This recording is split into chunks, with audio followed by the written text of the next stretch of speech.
Hello friends, good morning. ఈరోజు మనం పెసరపప్పుతో తీయ కూర ఎలా చేసుకోవాలో తెలుసుకుందాం. ఫస్ట్ పెసరపప్పు తీసుకుని దానిని వేయించుకొని తర్వాత నీళ్ళల్లో కడిగి దాన్ని ఉడకబెట్టుకోవాలి. ఈ విధంగా దానిలో కాస్త నూనె వేస్తే తొందరగా ఉడుకుతుంది. అది చిట్కా అన్నమాట. ఇంకొకటి ఏంటంటే అది ఉడికాక, పప్పు ఉడికిపోయాక పచ్చిమిర్చిని వేసి మంచిగా ఉడకనిచ్చుకోవాలి. తర్వాత ఒక ప్యాన్ తీసుకొని ప్యాన్లో నూనె వేసుకొని నూనె కాస్త వేడయ్యాక కొన్ని ఆవాలు, అలాగే జీలకర్ర, తర్వాత కరివేపాకు,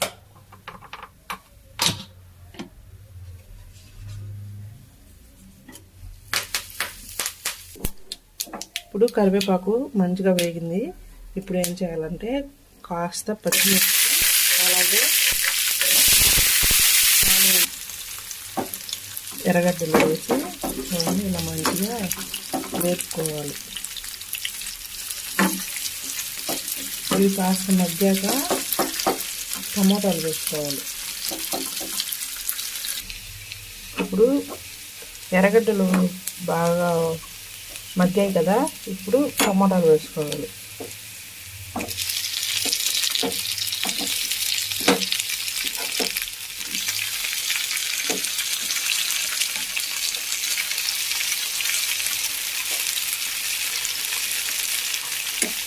ఇది కాసేపు మగ్గగానే ఇందులో కొద్దిగా సాల్ట్ వేసుకోవాలి. ఇప్పుడు టమాటా, ఈ ఆనియన్ ఇవన్నీ వేయించుకున్నాం కదా, దీన్ని ఎత్తి పప్పులో వేసుకోవాలి. పప్పులో వేసుకుని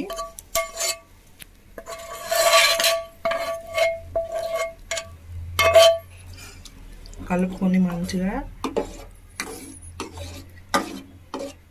కొద్దిగా సాల్ట్ వేసుకోవాలి.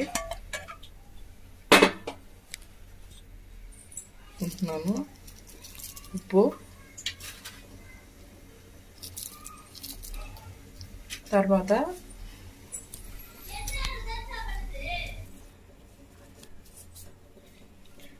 ఇప్పుడు కచ్చాపచ్చాగా దంచుకున్న తెల్లగడ్డలు ఒక 3 పాయలు వేస్తున్నాను నేను. అవి వేసి అలాగే మసాలా పొడి